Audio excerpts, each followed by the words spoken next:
नमस्कार, स्वागत है आप सभी का। मैं हूं आपके साथ अमृता चौरसिया। इस वक्त की अहम खबरों के साथ करेंगे बुलेटिन की शुरुआत, लेकिन सबसे पहले बात कोविड महामारी से बचाव की। कोरोना महामारी के खिलाफ पूरा देश एकजुट होकर लड़ रहा है। आप भी हमारे साथ सुरक्षा और बचाव के एहतियाती उपायों का संकल्प लें। अपना मास्क अच्छी तरह से पहनें, 2 गज की दूरी का पालन करें, सुरक्षित दूरी बनाए रखें, साथ ही हाथों को बार बार धोएं।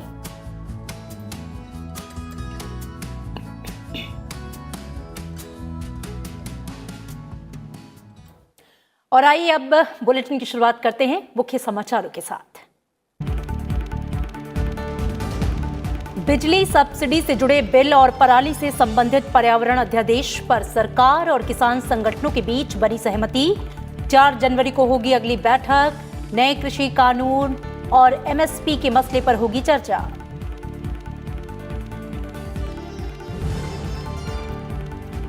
सीबीआईसी मल्टी मॉडल लॉजिस्टिक के जरिए कृष्णापट्टनम और तुमकुर में तैयार होगा इंडस्ट्रियल कॉरिडोर। पीपीपी मॉडल पर पारादीप बंदरगाह का भी होगा विकास। केंद्रीय मंत्रिमंडल से प्रस्ताव पारित, करीब 3 लाख लोगों को मिलेगा रोजगार।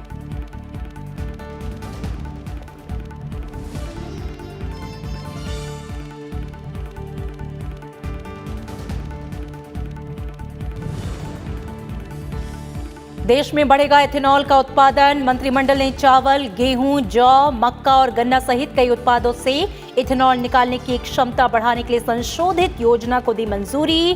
किसानों की आमदनी बढ़ाने में मिलेगी मदद। पाकिस्तान और चीन को रक्षा मंत्री राजनाथ सिंह का कड़ा संदेश। बोले, देश के स्वाभिमान और संप्रभुता के साथ किसी भी सूरत में नहीं होगा समझौता। लद्दाख गतिरोध पर यथास्थिति बरकरार।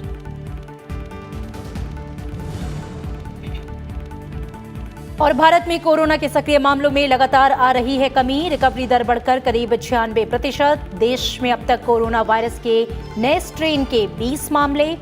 7 जनवरी 2021 तक बढ़ा ब्रिटेन से आने वाली उड़ानों पर प्रतिबंध।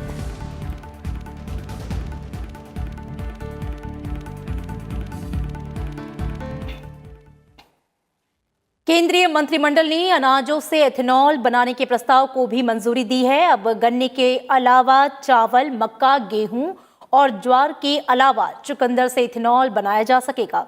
इसके अलावा इथेनॉल उत्पादन पर सब्सिडी बढ़ाने को भी मंजूरी दी गई है।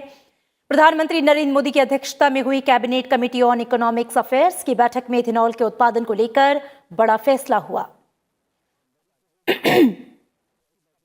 ने इथेनॉल उत्पादन पर सब्सिडी बढ़ाने को मंजूरी दी है। इथेनॉल एक तरह का अल्कोहल है जिसे पेट्रोल में मिलाकर गाड़ियों में फ्यूल की तरह इस्तेमाल किया जा सकता है।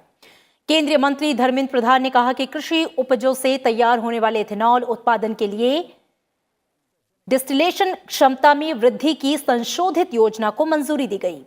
उन्होंने कहा कि इससे रोजगार सृजन होगा, किसानों को समय से भुगतान मिलेगा और कच्चे तेल का आयात में कमी आएगी।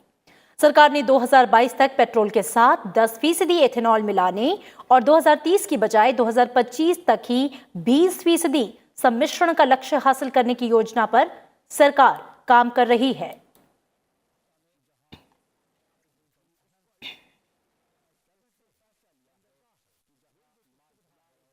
पहले शुगर से ही सिर्फ एथेनॉल बनती थी।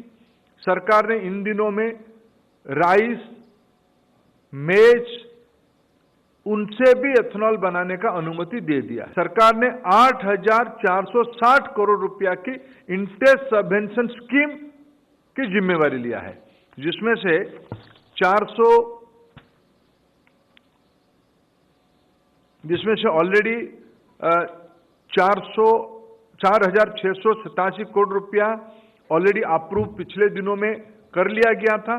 आज 4,573 रुपया की 4,573 करोड़ रुपीज की आज सैंक्शन माननीय प्रधानमंत्री जी की नेतृत्व में जो आज कैबिनेट बैठी उसने उनको सैंक्शन किया।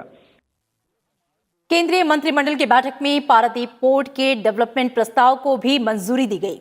केंद्रीय मंत्री मनसुख मांडविया ने कैबिनेट बैठक के बाद ये बताया कि सरकार ने पीपीपी मॉडल के तहत 3,004 करोड़ 63 लाख रुपए की लागत से मल्टी लेवल पोर्ट को बनाने के प्रस्ताव को मंजूरी दी।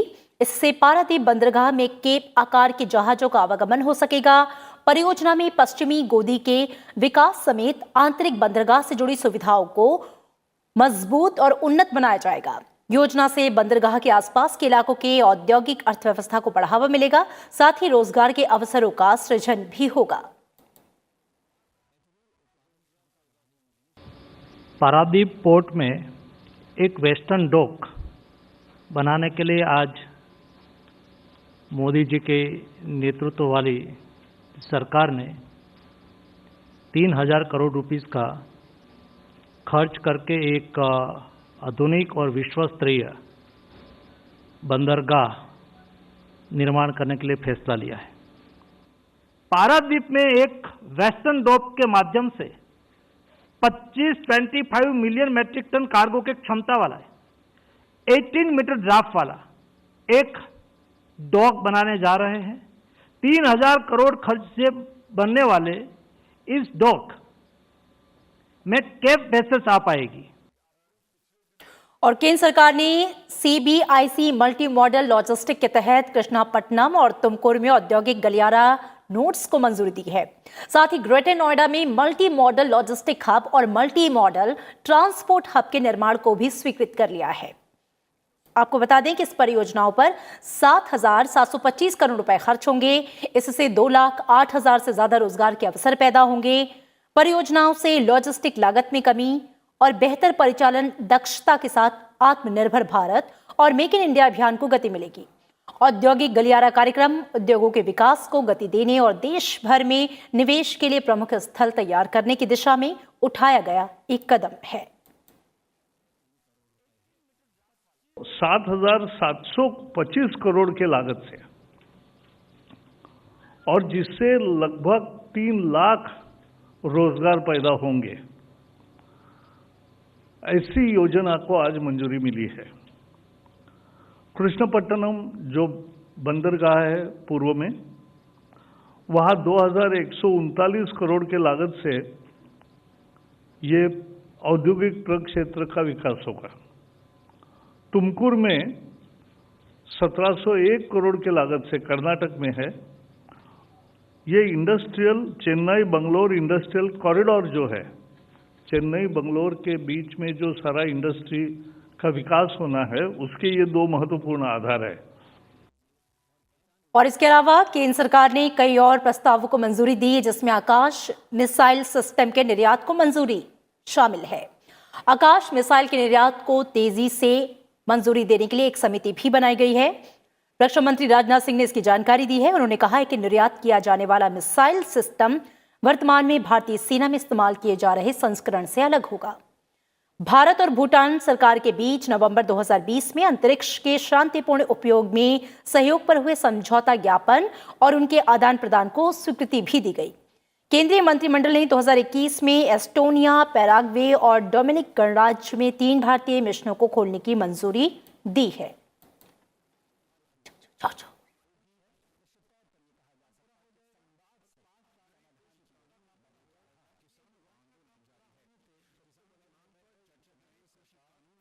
और केंद्र सरकार और आंदोलनकारी किसान संगठनों के बीच अगले दौर की बातचीत 4 जनवरी को होगी। आज हुई छठे दौर की बैठक में 4 में से 2 मुद्दों पर सहमति बन गई। केंद्रीय कृषि मंत्री ने बैठक के बाद बताया कि आज हुई बैठक में 4 मुद्दे रखे गए थे, उनमें से 2 पर सरकार और यूनियन के बीच सहमति हो गई है। इसमें पहला पर्यावरण अध्यादेश में पराली के मुद्दे पर था। दूसरा मुद्दा बिजली सब्सिडी का था। किसान संगठनों की मांग ये थी कि किसानों को सिंचाई के लिए बिजली सब्सिडी जारी रखनी चाहिए और इस पर सरकार सहमत हो गई। कृषि मंत्री ने यह बताया है कि एमएसपी और नए कृषि कानून पर अगली बैठक में बात होगी। 4 जनवरी को अगले दौर की वार्ता होनी है।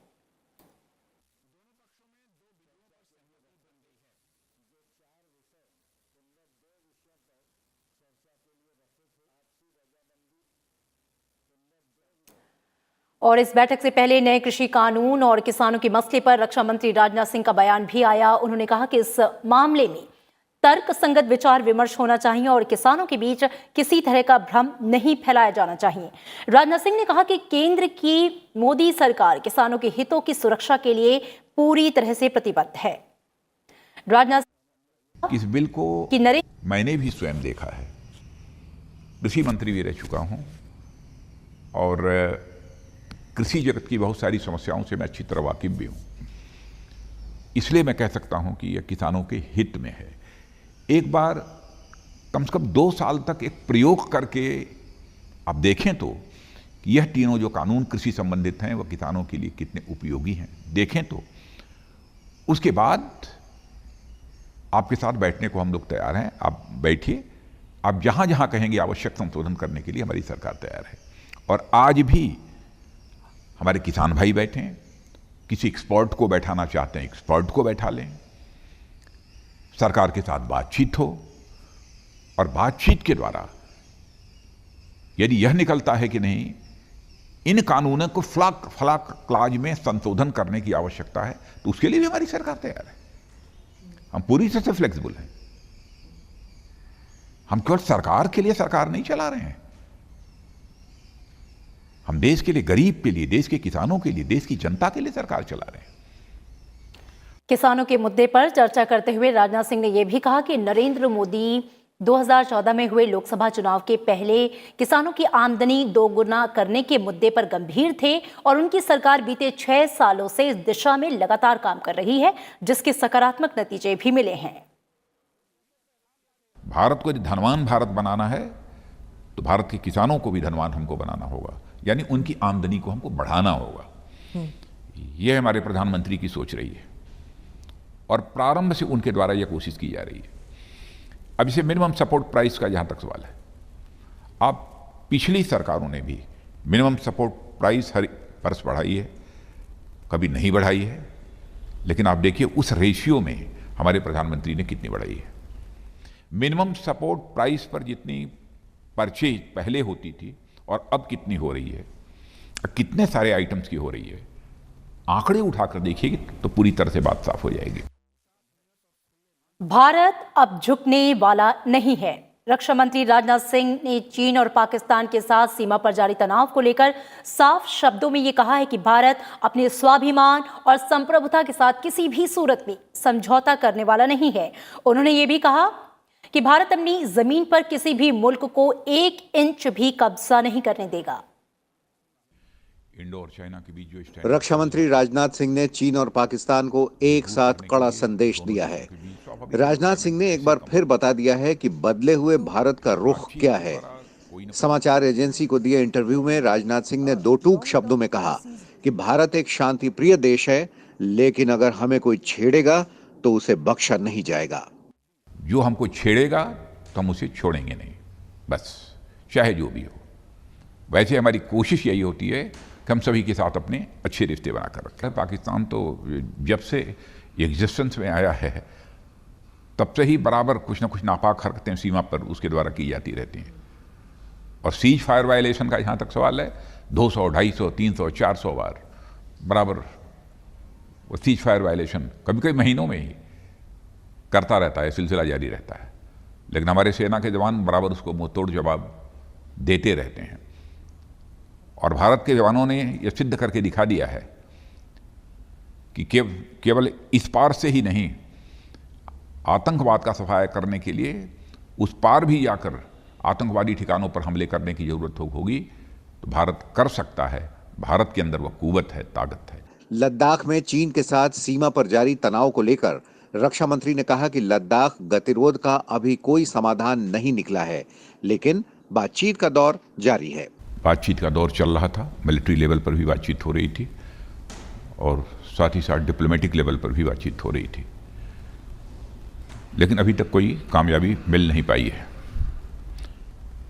अगले राउंड की भी बैठक होगी, क्योंकि हाल में ही अभी WMCC यानी डिप्लोमेटिक लेवल पर बातचीत दोनों देशों के बीच हुई है, लेकिन मिलिट्री लेवल पर बातचीत अगले राउंड में होने वाली है, वो कभी भी हो सकती है। रक्षा मंत्री राजनाथ सिंह ने दोहराया कि मोदी सरकार की पहली प्राथमिकता देश की सुरक्षा है।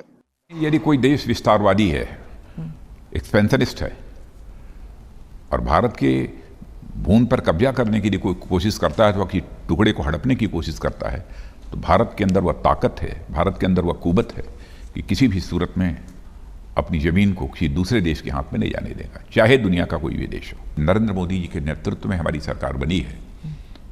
सुरक्षा हमारी प्राथमिकताओं में नंबर 1 पर रहा है।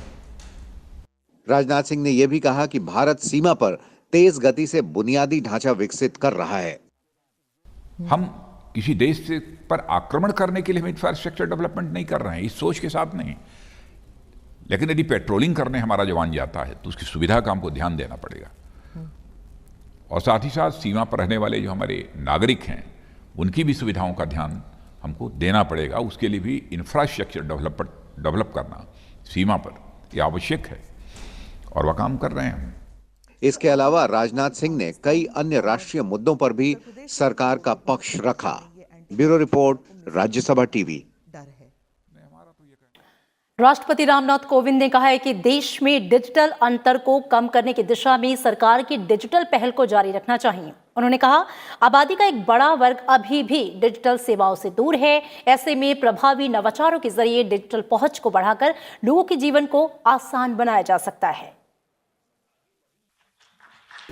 राष्ट्रपति रामनाथ कोविंद ने वीडियो कॉन्फ्रेंस के माध्यम से डिजिटल इंडिया पुरस्कार 2020 प्रदान करते हुए कहा कि केंद्र सरकार भारत को डिजिटल महाशक्ति बनाने में जुटी है। हाल के वर्षों में डिजिटल बुनियादी ढांचे को मजबूत कर नागरिकों की आकांक्षाओं को पूरा करने की कोशिश की जा रही है। राष्ट्रपति ने कहा कि सूचना प्रौद्योगिकी द्वारा हासिल नवीन समाधानों को देश के दूर दराज के स्थानों में भी आर्थिक और सामाजिक परिवर्तन के लिए इस्तेमाल किया जाना चाहिए। The awards have been instituted to honor exemplary initiatives undertaken by government entities in promoting digital governance. The Digital India Awards reflect the overall vision of the government to empower citizens to achieve their aspirations and make India a digital superpower.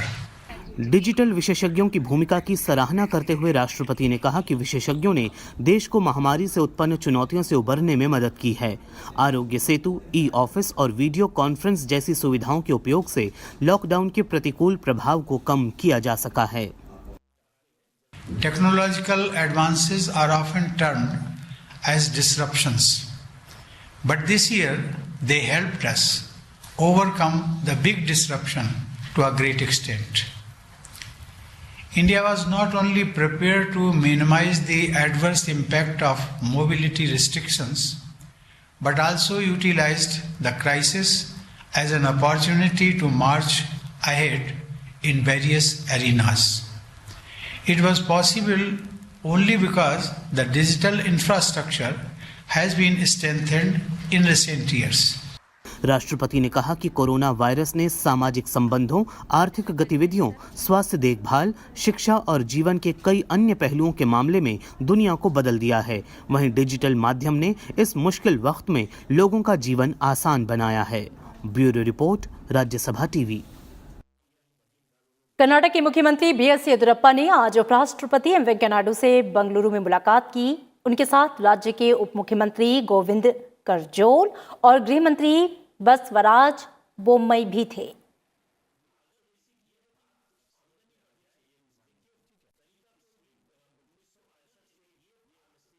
प्रधानमंत्री नरेंद्र मोदी ने राष्ट्रपति रामनाथ कोविंद से आज राष्ट्रपति भवन में मुलाकात की। प्रधानमंत्री ने राष्ट्रपति रामनाथ कोविंद से मुलाकात कर उन्हें राष्ट्रीय और अंतर्राष्ट्रीय मुद्दों पर जानकारी दी। राष्ट्रपति भवन की तरफ से किए गए ट्वीट में उन्होंने कहा कि प्रधानमंत्री और राष्ट्रपति के बीच राष्ट्रीय और अंतर्राष्ट्रीय मुद्दों पर सार्थक चर्चा हुई है।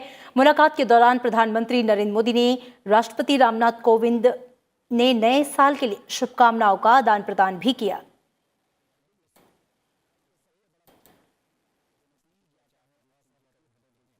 प्रधानमंत्री नरेंद्र मोदी ने नेताजी सुभाष चंद्र बोस को पोर्ट ब्लेयर में तिरंगा फहराने की 77वीं वर्षगांठ पर याद किया। एक ट्वीट संदेश में प्रधानमंत्री ने कहा कि 30 दिसंबर 1943 हर भारतीय की याद में एक ऐसा दिन जब वीर नेताजी सुभाष चंद्र बोस ने पोर्ट ब्लेयर में तिरंगे को फहराया था। इस विशेष दिन की 75वीं वर्षगांठ के अवसर पर प्रधानमंत्री पोर्ट ब्लेयर गए थे और तिरंगे को फहराने का सम्मान प्राप्त किया था।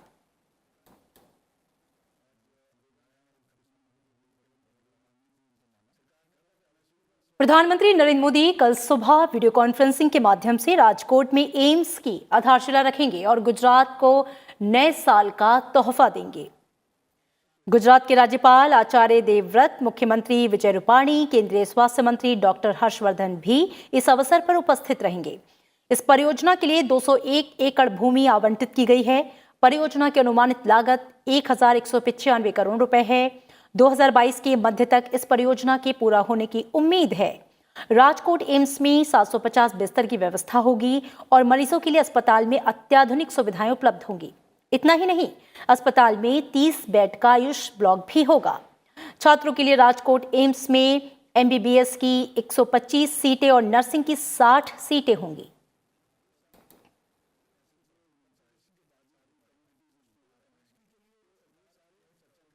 और लोकसभा अध्यक्ष ओम बिरला ने कर्नाटक विधान परिषद के उपाध्यक्ष SL धर्मगौड़ा की मौत के मामले में उच्च स्तरीय जांच की जरूरत बताई है। उन्होंने ट्वीट संदेश में ओम बिरला ने SL धर्मगौड़ा के परिजनों के प्रति संवेदना प्रकट की है। उन्होंने लिखा है कि पीठासीन अधिकारी के रूप में SL धर्मगौड़ा के साथ सदन में हुआ दुर्भाग्यपूर्ण घटनाक्रम लोकतंत्र की गरिमा पर कठोर आघात है। उनकी मृत्यु की उच्च स्तरीय निष्पक्ष जांच की आवश्यकता है। लोकसभा अध्यक्ष ने कहा कि संवैधानिक संस्थाओं की प्रतिष्ठा और पीठासीन अधिकारियों की गरिमा और स्वतंत्रता को अक्षुण्ण बनाए रखना हम सबका दायित्व है।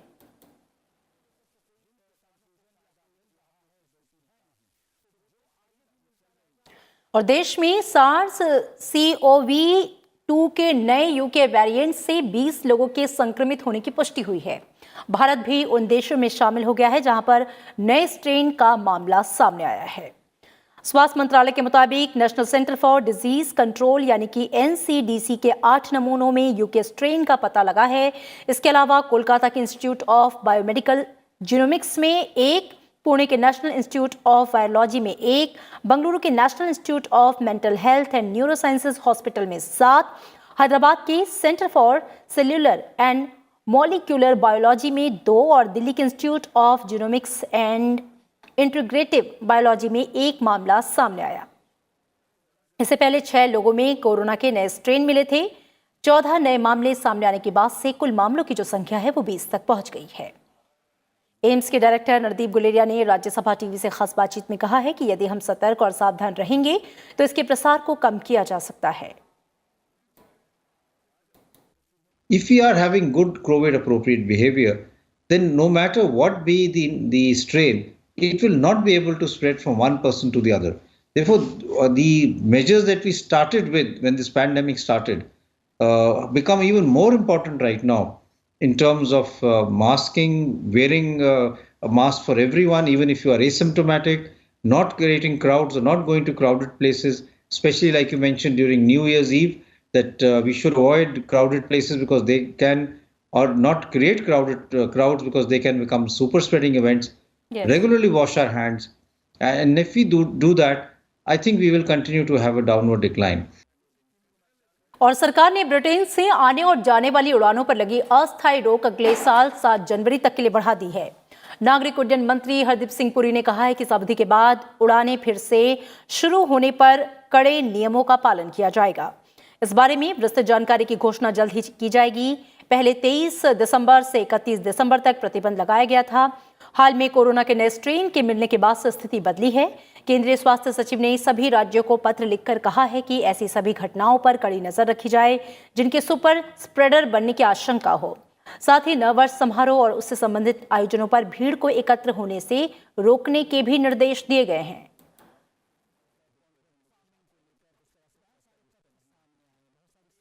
ब्रिटेन ने ऑक्सफोर्ड की कोरोना वैक्सीन को इस्तेमाल करने की मंजूरी दे दी है और कुछ दिनों में ही ब्रिटेन के लोगों को ऑक्सफोर्ड एस्ट्राजेनेका की कोरोना वैक्सीन की खुराक मिलनी शुरू हो जाएगी। ब्रिटेन ने 100 मिलियन डोज का ऑर्डर किया है। इससे 50 मिलियन लोगों को टीका लगाया जाएगा। इससे पहले ब्रिटेन ने फाइजर कंपनी की कोरोना वैक्सीन को इमरजेंसी इस्तेमाल की इजाजत दी थी। अब तक करीब 7 लाख से अधिक लोगों को फाइजर वैक्सीन की पहली डोज दी जा चुकी है। ब्रिटेन में ऑक्सफोर्ड की कोरोना वैक्सीन को मंजूरी मिलने के बाद भारत में उम्मीदें बढ़ गई हैं। यहां इस्तेमाल के लिए अप्रूवल की लाइन में ऑक्सफोर्ड की कोरोना वैक्सीन सबसे आगे खड़ी है। भारत में सीरम इंस्टीट्यूट ऑफ इंडिया इस वैक्सीन को ऑक्सफोर्ड एस्ट्राजेनेका के साथ मिलकर बना रहा है। एम्स के डायरेक्टर रणदीप गुलेरिया ने राज्यसभा टीवी से खास बातचीत में उम्मीद जताई है कि जल्द ही इस वैक्सीन को भारत में भी नियामक स्वीकृति मिल जाएगी। I think if they look at the entire data, not from India and from the other parts of the world, we will have robust data which may be able to satisfy the regulators that this vaccine is safe. We can give it to our population. It is efficacious. It will work. If that is sort of there and the regulators are satisfied, I'm very hopeful that within the next few days, the regulatory approval will come in as far as the vaccine is concerned. And then in a very short span of time, we will be able to start vaccinating our population based on our priority list. और देश में Covid के सक्रिय मामलों की संख्या में लगातार गिरावट का रुख जो है वो जारी है। देश में ठीक होने वाली मरीजों की जो संख्या है वो 98,34,000 को पार कर गई है, जबकि रिकवरी दर 95.99% हो गई। देश भर में करीब 17 करोड़ 9 लाख से अधिक कोरोना नमूनों की जांच अब तक की जा चुकी है। देश में पिछले एक महीने से दैनिक नए मामलों की तुलना में दैनिक ठीक होने वाले मरीजों की संख्या अधिक चल रही है। इससे सक्रिय मामलों में लगातार गिरावट का रुख जारी है। मंगलवार को देश भर में 20,550 लोग कोविड से पॉजिटिव पाए गए हैं। इस दौरान 26,572 नए मरीज ठीक हुए हैं। पिछले 24 घंटों के दौरान कुल सक्रिय मामलों में 6,309 मामलों की गिरावट दर्ज की गई है। फिलहाल देश में सक्रिय मामलों की संख्या 2,62,272 है। इसके साथ ही कोरोना के कुल मामलों में सक्रिय मामलों की हिस्सेदारी घटकर 2.56% हो गई है।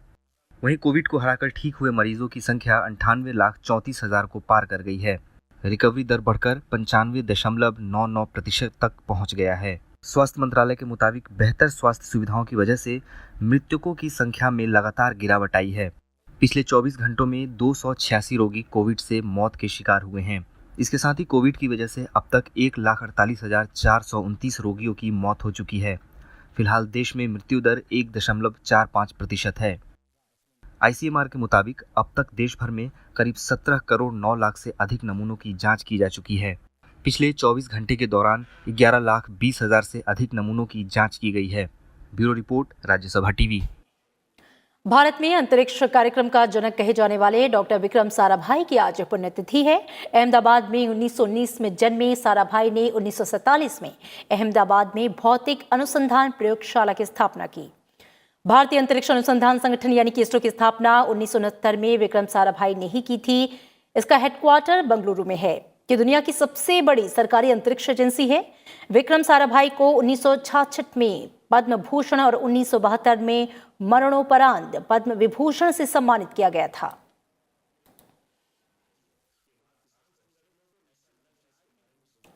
और इन तमाम खबरों के साथ फिलहाल इस बुलेटिन में मेरे साथ इतना ही, लेकिन चलते चलते एक बार फिर आपसे ये अपील, कोरोना महामारी के खिलाफ पूरा देश एकजुट होकर लड़ रहा है।